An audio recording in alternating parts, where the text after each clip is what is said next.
Here are the 5 things to look out for in Thomas Frank's first pre-season as Tottenham manager. Pre-season is right around the corner. We've got a first game against Reading on Saturday, and I'm joined by Kish and Seb to talk through 5 things that we all should be looking out for in pre-season. We're going to talk through some tactical bits, minutes for youngsters, unexpected breakthroughs, experimentation in midfield as well. What does that double pivot look like? How are new signings going to be used? And also some potential new roles for some of these players in this squad as well. If you are new, make sure to subscribe, like the video, and also let me know in the comments what the main thing you're looking out for in pre-season is. We're only a few days away, boys, so I thought I'd start with tactical flexibility. Now, one of the things that I kind of wanted to massively get into was the fact that in pre-season, obviously, Spurs are coming up against, we've got Reading and Luton first up, and then we've got quite a tough few run of games, actually. We've got Arsenal, Newcastle, Bayern Munich, and then PSG, obviously, in the Super Cup before we kick off the Premier League season.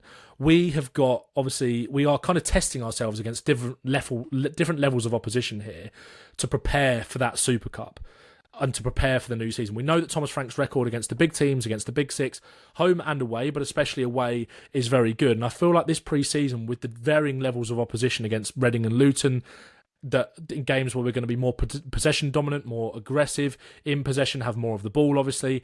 I wonder if against Arsenal and Newcastle, for example, Thomas Frank will use those games maybe as an opportunity to make us a little bit more compact, potentially, play some counter-attacking football. We know that Thomas Frank is a pragmatist, obviously, at heart, and he wants to be aggressive in everything that he does, but there are going to be times in games next season, especially against those bigger sides, where Spurs set up a little bit differently. There's been a lot of talk about flitting between a back 4 and a back 5, and I wonder whether having this quality of games in pre-season, this level of the level of competitiveness in these games, a North London derby, a game against Newcastle, who, to be fair, might sit back against us, which provides us with a different kind of test. Bayern as well are going to be aggressive against us. It's an opportunity to see maybe different sides of this squad and different ways in which Thomas Frank might set up going into the new season.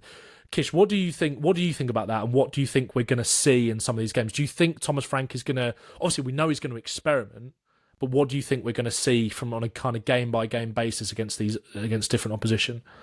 Yeah, I think we're going to definitely see some kind of tactical differences between each game. I think that's a given, especially as we know Thomas Frank's not really like an idealist. So I think there's certain managers where when they come into a new team, they want to really hit home these core ideas, these core principles. I think Thomas Frank will have a bit more flexibility to it. And I think some of his kind of principles in itself is how can we make the kind of small gains over the opposition in different situations, and how can we kind of manipulate our shape, our kind of style to get one over the opposition. So I think that will be kind of an overriding theme, while he'll still have his core principles that he sticks to. I think the preseason looks like a pretty good setup in terms of the different kind of opposition. The only kind of extra thing I would like maybe is to have it a bit more mixed up, where you have some of the harder opposition earlier, just so that kind of, I guess those first 2 are going to be a lot about fitness and a lot about just getting up to speed. And I'd want some low block type teams to face a bit later on, once everyone's in their swing, once everyone's back for pre-season, once some of our signings are more settled. Because obviously that first game against Burnley, we're most likely going to be facing a team that sits off.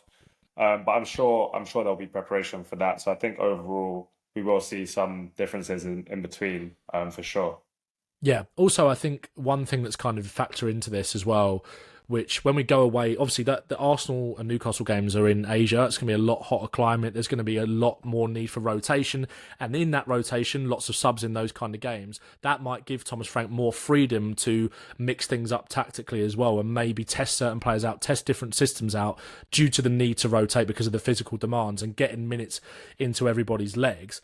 Seb, what do you think about that? And what potential setup do you think we might see against an Arsenal or a Newcastle, for example? Newcastle are a team that are used to sit back counter. Do you think we're more likely to see Thomas Frank stick to the system that we probably think we're going to see in terms of that 4-2-3-1 setup? Do you think we might see him test a back 3 at times, maybe against an Arsenal or a Bayern Munich, for example, with maybe someone like a Kota Takai coming in to get some minutes at centre-back, kind of take one of the attacking players out, potentially go to a back 5? Or do you think we're kind of going to see him stick mainly to the system that we're going to predominantly play? What do you think we're going to see?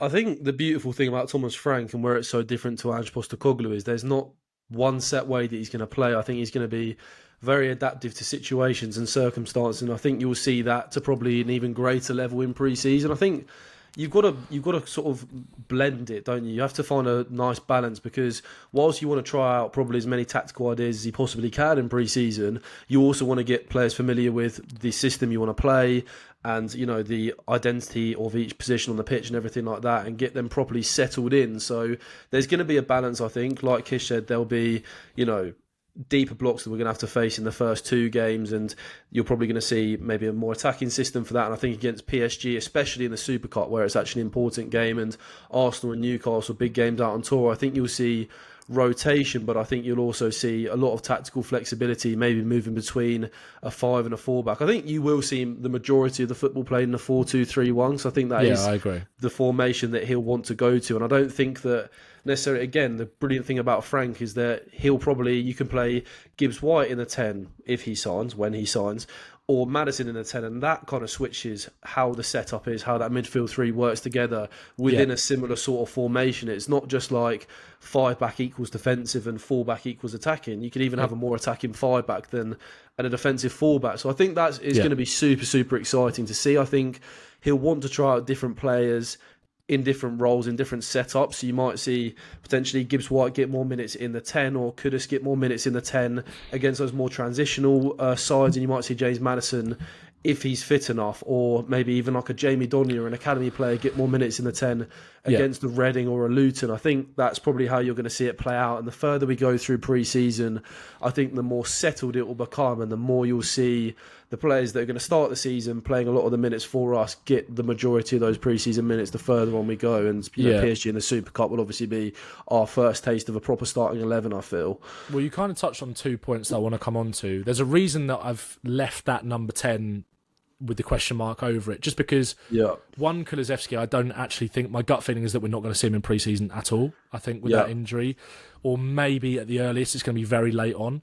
And also Maddison, I believe at the moment, is still training individually rather than being involved actually properly within the group. That might be wrong, or by the time you watch this video, he might be integrated again. Obviously, we'll know by the first pre-season game. But two of the things that you touched on there, kind of minutes for youngsters and unexpected breakthroughs, which I want to kind of come on to. But I want to talk about the midfield, actually, because, and also we're going to get onto kind of new signings. But in midfield, obviously, like I said, I've left that number 10 position blank for now, because I think we could see the likes of Donnelly maybe competing for that sort of shirt, with the fact that Maddison and Kulusevski are currently injured at the moment. But in midfield, I'm more interested to see the options in that double pivot. Now, we just did a video on your channel, on Seb's channel, where we spoke about the perfect partner for someone like a Lucas Bergvall, who are Spurs going to sign in that defensive midfield position this summer. There's been a lot of chat about Adam Wharton, etc. But kind of talking about the players that we've got already, Kish, in terms of that midfield, do you think we're going to see someone like an Archie Gray? Because again, there's been a lot of questions about his ability, not his ability necessarily in midfield, but obviously we didn't see him a hell of a lot there last season. We saw him mainly used at centre-half in kind of a needs-must kind of role, and obviously he played in midfield towards the end of last season when it was a real kind of mess around him. How many minutes do you think Thomas Frank is going to trust him with in midfield in pre-season, considering the fact that he was so desperate to sign him at Brentford? And who do you think might be the player? Who do you think is going to, going into the season, say if we go into the season without signing another midfielder, Gibbs-White does come in, what midfield partnership is your gut feeling that we might go into ahead of the new season, and who do you think is going to stand out and who's going to impress? I have a feeling that he's going to love Sarr, because of the kind of team he seems like he's building. And the legs that Sarr has, as well as kind of his ability to both sit deeper but also get up and down in the 8, or kind of be a bit more of a typical number 6. So I do think we're going to see, I think in pre-season we're going to see a big mix of all 4. I think Bentancur, Gray, Sarr, Bergvall. Obviously we haven't even mentioned Bissouma, who's still in the squad technically. I think even Bissouma will get some minutes in kind of the early stages of pre-season, and it seems like a bit clogged up in there at the moment, and I don't think that's great for kind of trying to build those partnerships and those relationships, especially in midfield. That's so key. Yeah. I think they're all quite different, but they all could also kind of play as a holder and kind of play as the eight as well. Yeah. So I think it's really hard to say who is going to be the preferred choice by the time the season comes around. I think my gut would say that Bentancur, because of experience, might start the season, and then I think the other spots up for debate between Bergvall, Sarr, Gray, and Gibbs-White, even if he's joined by then. I think it's really difficult to know at the moment, especially with them all being such good athletes as well as having their own different qualities technically. So I can't really call it until that first game, where we kind of know exactly how he's potentially going to set up, especially in terms of, I think it's quite likely it'll be a 4-2-3-1, but I think we don't know yet how the fullbacks are going to act, how the midfielders are going to act, how the wingers are going to act. So it's hard to know who suits best at the moment, I'd say. Yeah. You've done a video on your TikTok about fullback roles. Yeah, and Recently, haven't I'm you? starting to think. I think I've seen some kind of evidence. Sorry, people have posted evidence that he's potentially been training with a lot of back three, and I think that's more of a back three and build up. So I think that kind of suggests that one of the fullbacks is going to form a back three when we're building up. My money would probably be on Udogie doing that, although I think it could be either one, potentially. I don't think it suits necessarily either one of them massively. I think probably suits Porro more in possession, and then probably suits Udogie more out, like in terms of transitions and being able to protect us in the kind of rest defense way. And then again, it depends, because if you want one of the fullbacks to kind of sit in, then it depends on which the fullback that is, which midfielder might be able to push up more, and it all kind of depends on the relationships, which is why it's so hard to kind of pick a midfield necessarily with the current kind of circumstances. Yeah, for sure. Obviously, like we kind of you sort of touched on the fullbacks there. I think that's definitely something to kind of keep an eye out on a separate point going into the season about which, and I don't think it's going to necessarily be a case of Thomas Frank having a preferred fullback partnership necessarily. I think again it's going to be horses for courses with the options that we have got with Porro, Spence, and Udogie. And if we were to bring in one more potentially on top of that, maybe a hybrid left-sided defender that can play at fullback, or they use Van der Ven there potentially as well. I really like the fullback options going into next season, but I think that's definitely something as a side note to keep an eye out on pre-season, how he uses those players in build-up and also in an attacking sense as well with Porro. Like you've mentioned before, a lot of people spoke about the half-space cross, Porro getting further up the pitch, how they're going to defend, etc. I think that's definitely a side note. And I think one player that could potentially play a little bit of a part in that, maybe being used at fullback as well as in midfield, is Archie Gray. Seb, like, how do you, speaking about Gray kind of more specifically now, do you think, like Kish sort of spoke about it already, about minutes for him, but do you think we could potentially see him be used at fullback as well as in midfield, or would you personally like to see him in midfield, give him the chance there, play him in every single game? Obviously, I'm not saying he should start every game, but give him the option to impress or give him the chance to impress in every single game and play him in the position that we bought him for. Is that kind of your attitude going into this season and the pre-season? Yeah, I think I'd really like to see him get minutes in midfield, because I think the way that Frank will use his fullbacks suits Archie Gray slightly less than even maybe somebody like how Ange Postecoglou used his fullbacks, especially in possession. But I think I'd like to see Gray get minutes in midfield. I would just worry, like Kish said, that there's quite a few options in there that are maybe ahead of him in the pecking order that Thomas Frank will want to see and sort of test out partnerships. I think I'd like to see him start against Reading and Luton in midfield, and then potentially as we progress further into pre-season, heading more towards that Super Cup and start of the season, I think you'll see his minutes reduced in there. You might see him play at fullback potentially against an Arsenal or a Newcastle, because Udogie and Porro won't play every minute, and we currently only have Jed Spence as the depth option to them. So yeah, it does make sense right now for Archie Gray to get minutes at fullback, and I don't think that's the end of the world at all. I think him getting used to the tactical ideas that Thomas Frank has just for the squad in general, being out on the pitch, having that pre-season with Frank. I mean, Frank will have a plan for Gray, right? We know that he loves Archie Gray, and we know that he wanted him at Brentford. We know that he's a big fan of his qualities as a player, but it's just, I worry a little bit heading towards the more serious end of pre-season and towards the start of the season that Archie Gray will maybe be a little bit behind the others in terms of pushing for minutes. I think Sarr, Bergvall and Bentancur are three that I think Thomas Frank will want to trial as partnerships and potentially with further signings. If Gibbs-White signs, that's another obstacle to Gray as well. But I think Reading and Luton, we can get excited for some Gray midfield minutes potentially, because I don't think there's as much of a need for, especially a Basuma and a Bentancur in those kind of games. Maybe they'll come on and get 10, 20 minutes at the end. Or we change the team at half time or something. But you can see you'll see Gray midfield in those games. But I think as we get slightly later on to pre-season, signing dependent as well, if we still haven't got that extra fullback depth that we still need, in my opinion, I think Archie Gray will be the option both on the left and on the right probably. So yeah, but it's important minutes at this point. So yeah. Okay. I think that leads me on to my next point quite nicely about potential new roles for some of these players. Now, Archie Gray was obviously a player that Thomas Frank sought after massively at Brentford. He was in the room with him, and then Tottenham came from under their noses to get that deal over the line. Another player that Thomas Frank desperately wanted at Brentford and also desperately wanted to break their transfer record to bring in was Brennan Johnson. And now, obviously, Brennan Johnson isn't in this first 11 necessarily. You'd imagine that Kudus, and we're going to talk about how Kudus might be used shortly after this as well, Kudus gets some minutes on the right. Obviously, that's predominantly the position that we brought him in for. Kish, could that reflect potentially with how our right wingers are stacking up, more dribble heavy kind of midfielders in Kudus and Kulusevski? I know Kulusevski's not necessarily going to play a part in pre-season, but when you're looking ahead to next season, two really strong ball carriers that then open up the space for a different kind of forward on the left-hand side in Son, Tel, that more finisher, that player that you want probably less involved in build-up, that's going to get on the end of the moves and attack that space that is afforded to them by the likes of Kudus on that right-hand side potentially. Does that open up potentially a chance for Johnson to get some minutes on the left-hand side and for him to be used there in pre-season? And also, for both of you, like, is there any other potential position changes or new roles you think we might see for some of these guys off the top of your head?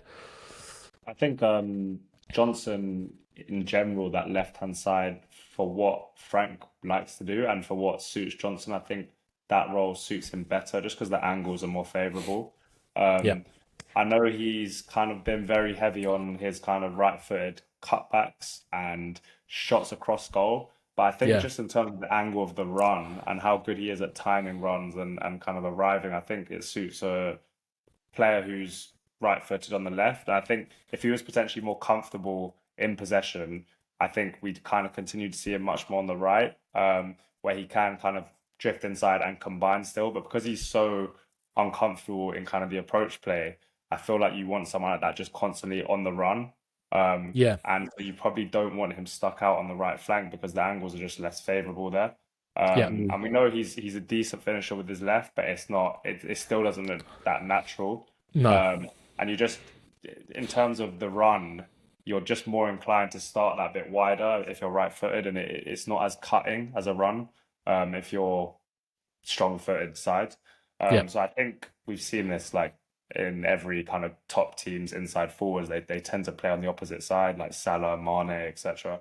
So I think that really does potentially favour him, and then that might open up a space for Odegaard to get more right-wing minutes where he is more comfortable kind of coming short, drifting inside, but also can hold the width. He's much more kind of technically refined, and I think with his kind of burst of pace, at least over the first few yards, he's not like alien from running in behind as well. So that might be a kind of potential switch we see, which might seem a bit unnatural at first, but I think maybe could suit us. And I think one other I was thinking is just how we spoke about the fullbacks earlier with Archie Gray as well. I think where there is that space for a fullback to potentially become a third centre-back in possession and be really comfortable on the ball, but also be really strong when the ball is turned over and in those wide channels, I think Gray could really suit that role. And if we're not linked with a fullback, which I don't think we have been that often, we might see Spence kind of taking more of the left-back responsibilities and Gray being that third centre-back type fullback. And then you've got nice kind of balance of profiles all across both sides. And that might be something they're thinking because I haven't seen many fullback links really. So that's potentially one to watch out for as well. Yeah. Also, Brentford were very much used to playing a right-footed player at left back, even with a player that wants to run in the channels ahead of him in Sharda. Sharda's a right-footed, left-sided player. They had King Lewis Potter, who would often do really well to hold the width and also create that space for I think Sharda or Johnson. Spence is more than capable of doing exactly that. His Yeah. carrying Also, from that left side is great. his both footedness is really good as well, and his explosive ability to kind of get away from someone in those first 5 yards, and also his cutback ability with that left foot as well is pretty decent. So I definitely think that could be an option. What about obviously I've just added Richarlison to that as well, because he's someone that hasn't really been spoken about much at all kind of going into the new season. I was thinking about backup striker alternatives, and one thing that's also been spoken about with Johnson, Seb, is him potentially being used centrally as a striker alternative to Solanke, or alongside Solanke as well in a front two if Spurs were to set up with a 5 at the back and 3 in midfield. What do you think about Johnson potentially? Do you think we could see him play centrally at all at any point in pre-season? I mean, it makes sense with the sort of ability and attributes that he's got and how to get the best out of it, doesn't it? In terms of timings of runs, sort of running past Dominic Solanke, if Solanke's, winning flick-ons from those longer goal kicks, I guess, in terms of sort of how you saw Ivan Toney's role at Brentford. It depends on how Frank will want to use Solanke, but I think Richarlison, Johnson, and even potentially Matisse Tell as well in a sort of 2-striker role in a 5-back. I also think a 5-back would be really interesting to see the likes of Vuskovic, see the likes of Takai come in, even Archie Gray as a right-sided centre-half, actually setting definitely up as that. I think that could be so interesting to see lots of different profiles in that 5-back and sort of how they work out. But yeah, I think Johnson, in terms of those runs in behind, in terms of creating space for himself in the penalty area, what he is good at and what he is limited on that right-hand side of the amount of options that we've got on the left-hand side in Sonny, Tell, Odebear, etc. I think Johnson could definitely find minutes if we still haven't got that number 9, if there's not a big plan for Richarlison in the squad as well. So that could definitely be something that I'd like to see. And yeah, I think, with those sort of wingers coming more inside naturally as well, with our fullbacks overlapping, getting to the byline, Johnson could find quite a lot of joy in that area. And with James Maddison, like you just put on the pitch there, threading through balls, like if Johnson's making those runs in beyond Dominic Solanke, or if he's playing, I don't think he'll play alone as a 9. I don't think that would suit his game really. I think that would be a 2-striker kind of relationship would be the most beneficial for him. But yeah, there's lots of ways you can go, and I think people have been calling for it with a while with Johnson, with how sort of ineffective he is in build-up. Like, would a striker role actually be something that just takes his game to the next level, and we can finally stop talking about him in such a negative way when he actually adds so much, if you get what I mean? Yeah, for sure. Like, limit his involvement in build-up, but maximise his potential and his ability to attack space and find that his movement is so good. Like, off the ball, he brings so much to this side, and I think that's why, like I said, I think you could definitely see him play in a variety of positions this summer. Is anybody else? Where I worry of Johnson as a 9 is just how we've seen Frank use his 10, and we've seen Frank use that 10 in terms of once they get through into midfield, the 10 drops in as kind of a third kind of midfielder.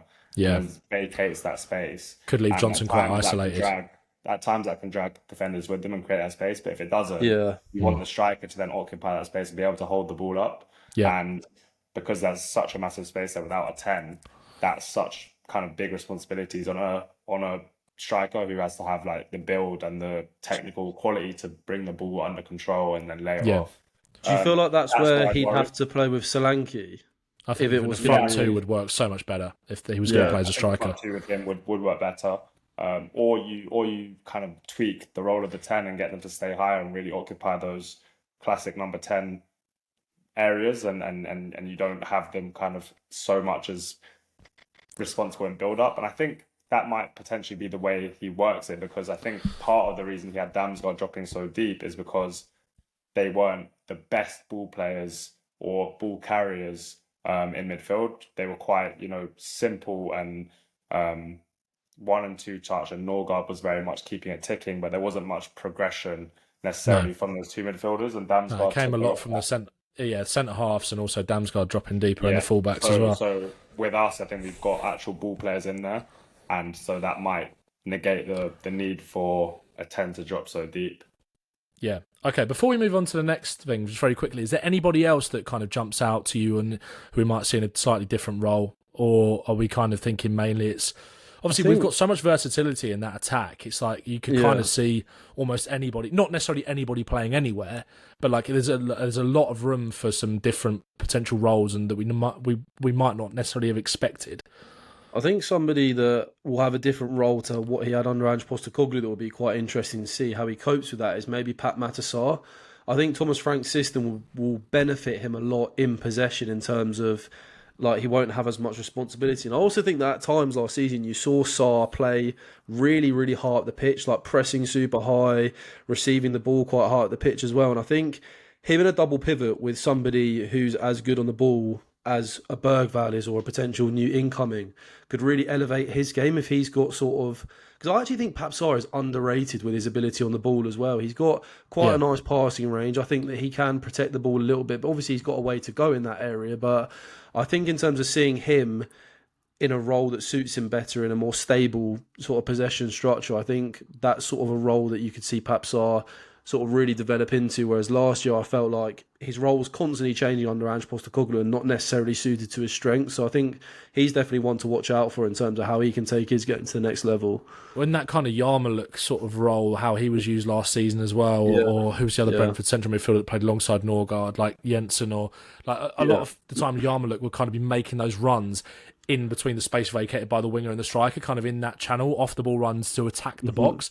And I think Sarr, we see him being so aggressive out of possession, but you saw it with the goal that he scored actually against Brentford at the G-Tech. Like, he is capable of making those kind of late third man runs to get beyond the last line of defence, or just offer a different angle in the box to create space for someone else, like dragging a player out of position. Like, Sarr is a player that I'm massively excited about. We've already kind of done a video on this channel, us three, where we spoke about 5 players that we're massively excited to see go to the next level under Frank, and we spoke about Sarr quite a lot. So yeah, 100%. So let's move on to the next point then, talk about how new signings are used. We've spoke a little bit about the number 10 position. We've signed Kudus and potentially Morgan Gibbs-White, who is a player that can come in and play there if that gets over the line. That remains to be seen in pre-season. But Mohamed Kudus is a player that offers extreme versatility in that front line. And given the fact that Dejan Kulusevski, I'd expect to play no part in pre-season from what we've seen and heard about his injury.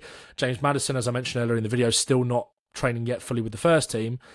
It'll be interesting to see how many minutes someone like a Kudus does get there, how many minutes a Gibbs-White does get there as well. We spoke about Gibbs-White a lot in your video, Seb, about whether he's going to be used as an 8 or a number 10. How do you think those new signings are going to be used predominantly, Kish? What do you think we're going to see, especially from Kudus? Because there's not much point talking loads about Gibbs-White, considering he's not a player yet, and we've done a lot of chat and videos about him. But Kudus especially, like, what do you expect to see from him in pre-season? Do you think he's going to be mainly using that right-hand side, or do you think we could see him play centrally too?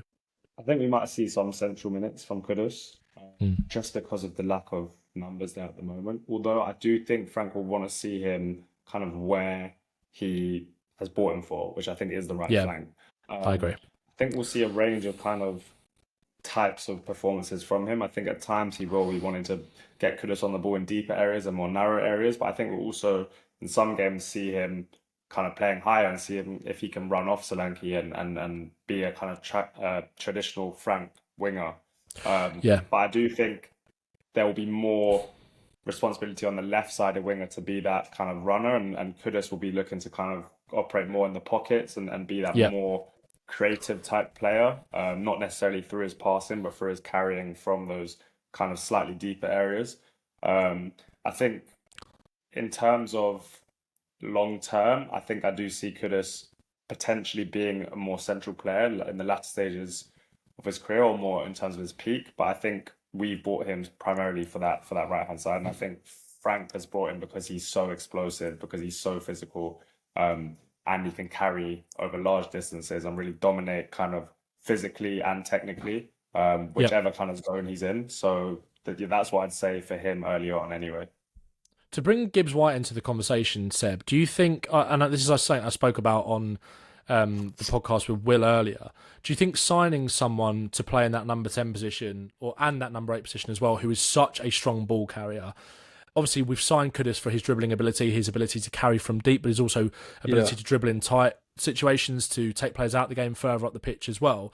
Do you think signing someone like Morgan Gibbs-White actually means that we could see Kudus used more than we think in sort of a more, or make the most of his off-the-ball ability as well, and his ability to run beyond the last man, taking that dribbling response in certain games maybe, using Kudus a little bit. Obviously, you're always going to use him deeper. You're going to play to his strengths 100%. But one thing we did see at West Ham a lot, actually, especially in that first season, was him making runs beyond the last man, making runs beyond the striker. If they use Bowen a little bit more centrally at times to attack that space, obviously you're going to want to maximise Kudus's ability on the ball. But do you think signing a very strong dribbler and ball carrier in Gibbs-White means that we could see Kudus attack the space more than we think? 100%. And I think the beautiful thing about Mohamed Kudus is that he's got such a wide variety of skills to his game that can almost be moulded into whatever kind of profile Frank wants to use him in. Obviously, you're always going to want to focus on that dribbling, that ball carrying, because that is where he's genuinely one of the best in Europe. But I think it also depends on what games we're going into, right? If you're going away to the Emirates, away to Anfield, Stamford Bridge, the Etihad, you're playing in those games where we are going to be more transitional, where we're going to set up. You want more ball carriers, and you want Kudus deeper to get you out of those kind of situations, get you out of the pitch. If you have a James Maddison in the squad in that kind of game, for example, you might start James Maddison off the bench. You might start with that double pivot, Gibbs-White just in front of them, and then Kudus on the right, and you've got suddenly two unbelievable ball carriers who also work very hard out of possession, who can really take you up the pitch and get you up the pitch. And I think there's absolutely room for them both to play together. I think Kudus on the right-hand side is going to have a lot of license to come deeper to receive the ball, to go higher as well. I think he'll have Pedro Porro running past him at times, which will help his role, and he can come inside the field. I think the beautiful thing about Gibbs-White and Kudus is that, again, they've both got such wide variety of skills for their positions. They can both play in multiple positions that in different games you'll see them play together. In different games you'll see one favoured if you want somebody who's a little bit more creative in there, like a James Maddison. You might see Johnson play on the right at times, and I think they can be used in sort of lots of different roles when Thomas Frank pleases. And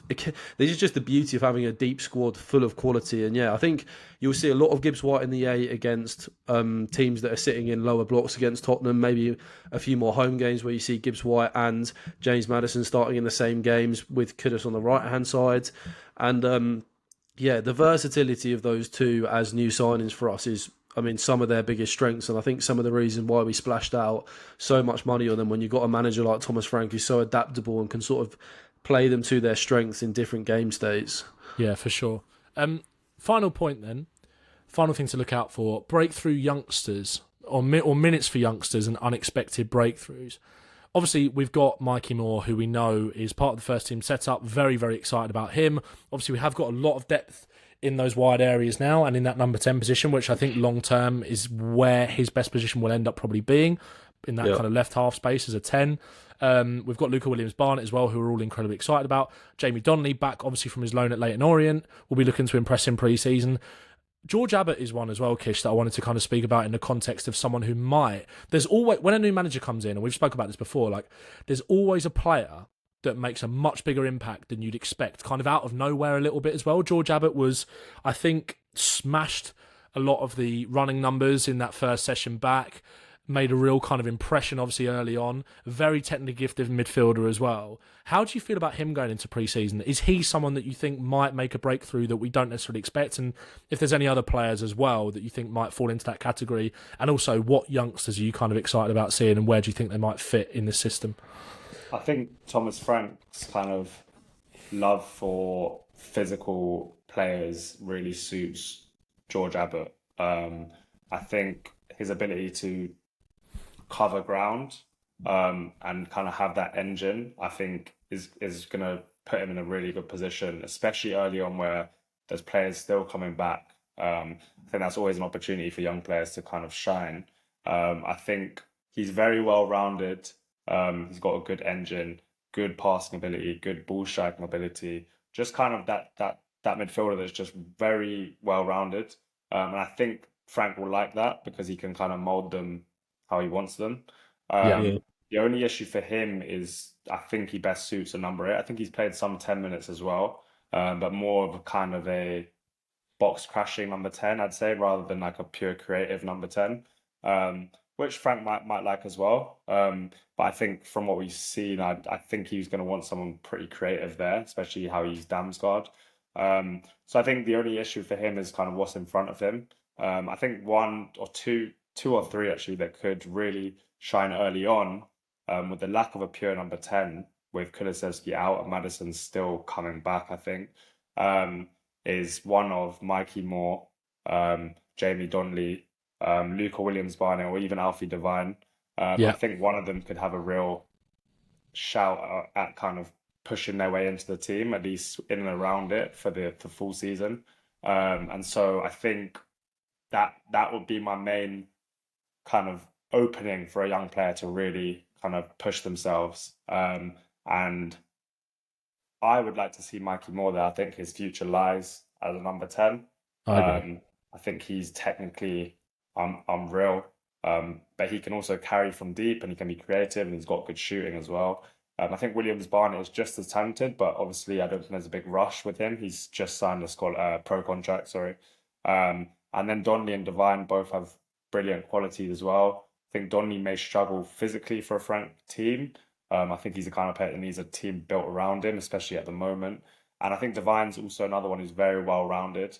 I prefer him actually deeper, but I think he can play number 10 as well. I agree. So Yeah. those four are all good options really for that number 10. What do you think, Seb? Yeah, 100%. Like echo what Kish said, that will be the sort of space in the squad where there's opportunities early on. I'd like to see those minutes prioritised with Mikey Moore. Probably, I just think he's somebody that, we're all so excited about. And I think some people are sort of worried about what minutes will be available for him on that left-hand side. But seeing him in the 10, which is somewhere we've not really seen him yet for Spurs in the first team, could be really, really exciting in pre-season. I'd like to see Jamie Donnelly given a shot as well. Like you said, there's not as much of a rush for Williams Barnett. I think he's one that people are really, really excited about, but he's kind of a year behind in his development, and you can be more patient with him. And I don't think he'll be as sort of eager for minutes as a Donnelly or a Mikey Moore, for example. And I think, yeah, Alfie Devine could definitely as well. George Abbott is somebody who's exciting too. Obviously, Luka Vuskovic, who's also 17 years old. I think there'll be plenty of minutes there for him. I think Romero will sort of be really, really eased into pre-season. I think, obviously you've got Kevin Danso in that position as well. But if we see a back three, I think Vuskovic, there's minutes there for him. And I think Thomas Frank will be really keen to see him with his skill set. So, yeah, there's lots to get excited about with the young players. Again, it feels like last pre-season we saw a lot of the youngsters get a lot of minutes early on, and then they were sort of filtered out throughout pre-season. Again, as it gets a little bit more serious towards the back end of it and you want to start getting familiar with your first 11, I think the chances will come early. I think one or two will take those chances. I think Mikey Moore, if he's given an opportunity against Reading or Luton in the 10, is just going to fly. Like, I think that's just it's almost the perfect first test for him, or first taste of Thomas Frank kind of football. And yeah, I think him, George Abbott and Luka Vuskovic will be the three I'm most excited about at the moment heading into pre-season in terms of those early opportunities and how they step up and take those, like Bergvall did last pre-season.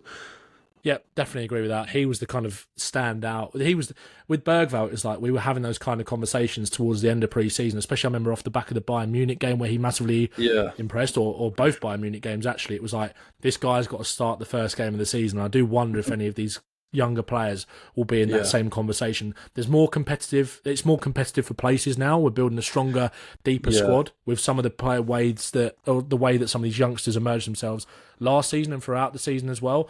It's going to be super competitive, super fun, and super exciting to see how these players perform in pre-season. And we are only, at the time of recording this video, 3 or 4 days away from Spurs' first game against Reading on Saturday, and we're very excited for that. There'll be a breakdown of what we learned from that on Sunday coming on my channel, so make sure to stick around. Thank you, Kish and Seb, for joining. Kish, where can everybody find you? At Lilywhite Lab on TikTok and Twitter, and that's also going to come to YouTube very soon. Let's so go. Look out for that. Nice. And then also my personal TikTok with more general football content is kish.100, so check that out too. Nice. Seb, where can everybody find you, mate? Thanks for coming on again.